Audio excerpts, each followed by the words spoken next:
أفبهذا الحديث أنتم مدهنون وتجعلون رزقكم أنكم تكذبون. Menurut riwayat ada yang menyebutkan orang Arab Badui yang cerdas itu jenengane ki Damam. Fi su'alihi, karena pertanyaan dia kepada Rasulullah. Dia pernah takon kepada Rasulullah sebagaimana telah diriwayatkan oleh Al-Imam Ahmad. Sebagaimana diriwayatkan oleh Imam Ahmad telah menyebutkan kepada kami Hasim bin Qasim.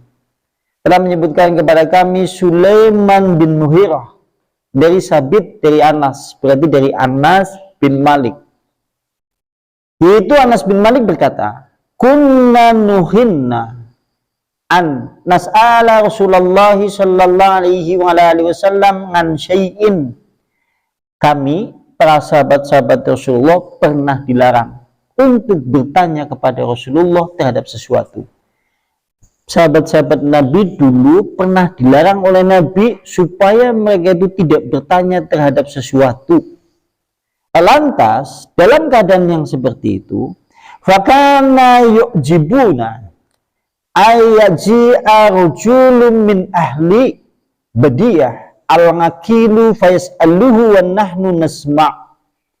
Kata Anas, ada seseorang yang membuat kami takjub, yaitu tatkala seorang laki-laki orang Arab Badui yang cerdas bertanya kepada Rasulullah sallallahu alaihi wasallam, dan kami sangat menikmati dan sangat mendengarkan. Sahabat Rasulullah ki ora ulih kon pada takon, sehingga dheweke iki janjane ngenten-ngenteni nek ana orang Arab Badui teka takon mengabi iki hanya terhadap permasalahan sesuatu, karena sahabat-sahabat Rasulullah ki pada ditakon dan memang tidak boleh tanya, sehingga mereka menunggu orang Arab Badui datang. Apalagi yang membuat takjub yaitu sahabat Anas, laki-laki orang Arab Badui itu cerdas. Apa mending bocah lanang Arab Badui itu bocah yaitu anak seorang laki-laki itu adalah memiliki akal yang cerdas. Sehingga pada saat itu kami menikmati dan mendengarkan tatkala orang Badui itu kemudian datang di hadapan Rasulullah kemudian berkata kepada Rasulullah sallallahu alaihi wasallam. Orang Arab Badui itu hadir di hadapan Rasulullah kemudian berkata, "Ya Muhammad, wahai Muhammad." Dipanggil kemudian Rasulullah pada saat itu. "Innahu atana rasuluka wa zamiman lana annaka tazmum anna Allah arsalaka." Ya Muhammad, sesungguhnya utusanmu itu datang di kampung kami. Kata orang Arab Badui itu, utusanmu Muhammad telah datang kepada kami. Kata utusanmu itu, sesungguhnya dia mengira bahwasanya kamu Muhammad itu adalah orang yang diutus oleh Allah Subhanahu wa taala sebagai rasul. Wow, ki jenengane wong cerdas, tanggap. Begitu ana dakwah mengkampunge, dheweke langsung nekani dewek. Lantas kemudian begitu datang berkata seperti itu, qala berkata Rasulullah menjawab, "Shadaqah." Ya, benar. Kata dia Rasulullah sallallahu alaihi wasallam. Qala lantas kemudian orang Arab Badui itu kemudian berkata, jika demikian, faman khalaqas sama, siapa wahai Muhammad yang menciptakan langit? Terus takon Rasulullah, jika demikian siapa yang menciptakan langit ya Rasulullah? Qala kemudian menjawab Rasulullah, Allahu Allah. Qala lantas orang Arab Badui itu kemudian bertanya lagi, faman khalaqal ardha, siapa pula kemudian yang menciptakan yaitu bumi? Dijawab lagi oleh Rasulullah, Allahu Allah. Qala kemudian berkata orang Arab Badui itu, faman nasaba hadhil jabal wa ja'ala fiha ma ja'ala. Lantas siapa pula wahai Muhammad yang menancapkan gunung-gunung di atas bumi? Lantas kemudian siapa pula yang kemudian menjadikan di dalam gunung itu sesuatu yang bermanfaat? Lantas kemudian qala menjawab, Allahu Allah. Lantas demi yang seperti itu, lantas kemudian orang Arab Badui itu mengajukan pertanyaan kembali. Sambil kemudian dia bersumpah. Fabillazi khalaqas samaa'a wal arda wan nasaba hadhil jabal Allahu arsalaka. Kalimatnya seperti itu. Demi zat yang telah menciptakan langit, telah menciptakan bumi, telah menciptakan gunung-gunung, dan telah menancapkan gunung. Allah subhanahu wa ta'ala yang mengutusmu? Lantas kemudian dijawab oleh Rasulullah, "Na'am, ya, Allah yang mengutusku." Lantas kemudian qala, berkata kemudian orang Arab Badui itu, "Wa za'ama rasuluka an 'alaina zakata fi amwalina." Utusanmu pernah datang ke kampung kami, lantas mengajarkan kepada kami terkait masalah kami harus mengeluarkan zakat, yaitu terhadap harta benda kami. Tujuannya adalah untuk menyucikan. Apakah betul engkau kemudian mengajarkan kepada utusanmu seperti itu? Qala, berkata kemudian yaitu Rasulullah, "Ya, benar." Kemudian qala, berkata orang Arab Badui itu, "Fabilladzi arsalaka Allahu amaraka bihada."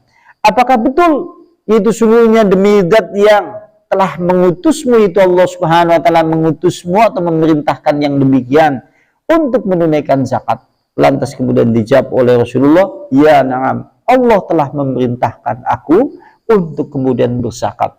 Lantas qala, berkata orang Arab Badui itu, "Wa za'ima rasuluka," itu sesungguhnya telah mengira utusanmu Muhammad bahwasanya kami disuruh untuk berhaji, yaitu menuju Baitullah, jika kemudian kami mampu untuk mengadakan perjalanan menuju ke arah sana.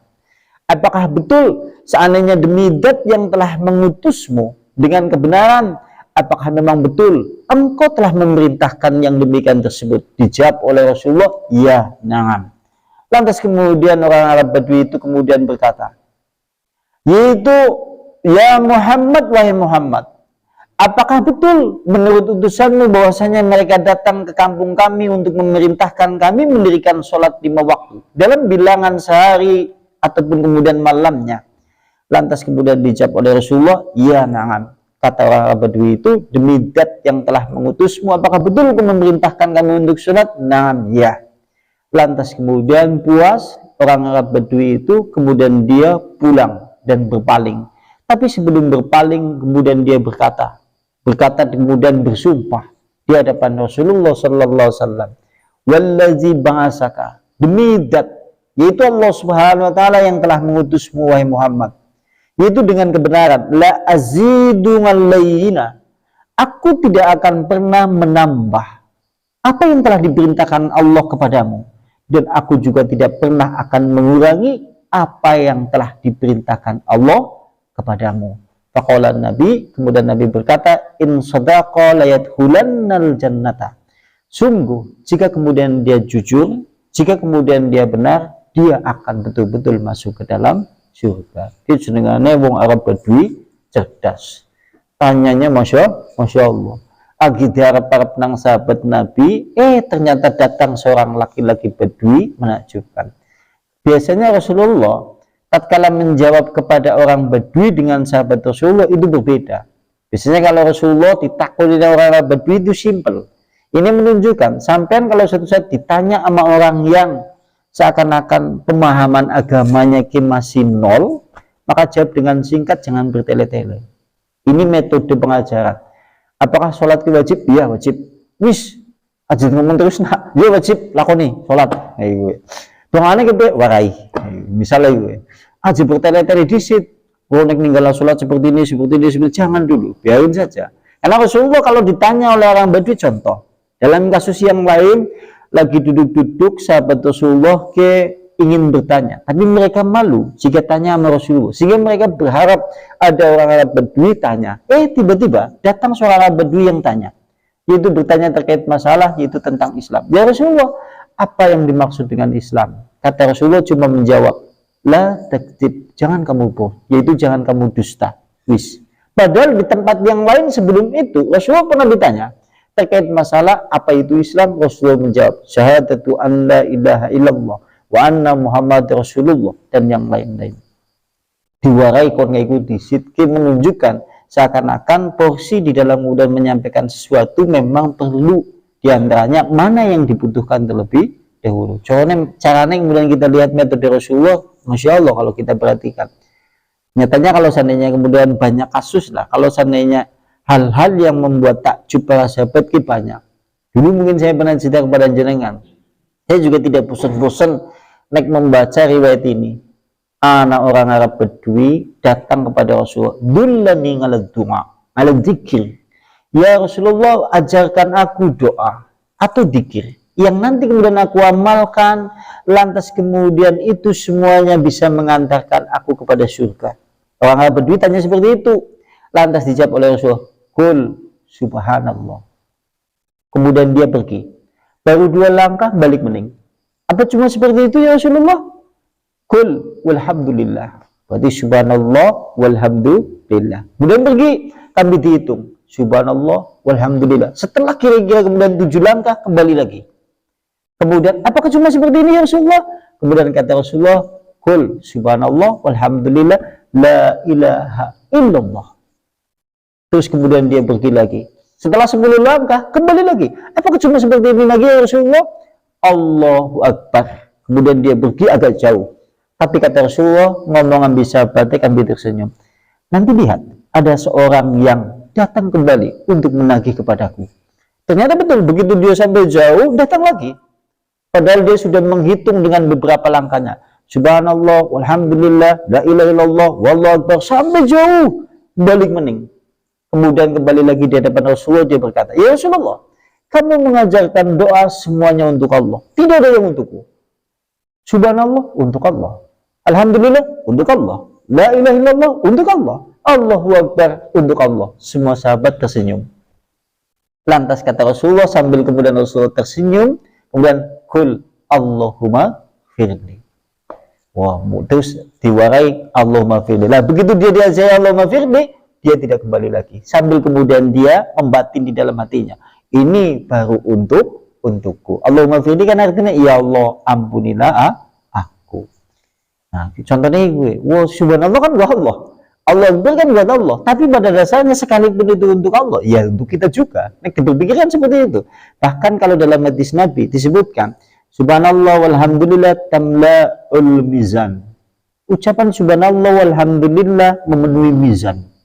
Kan seperti itu. Artinya dengan mengucap subhanallah walhamdulillah, masya Allah. Cuma orang Arab Badui itu berpikirnya, ya gue nggak Allah, karena dia adalah orang Arab Badui.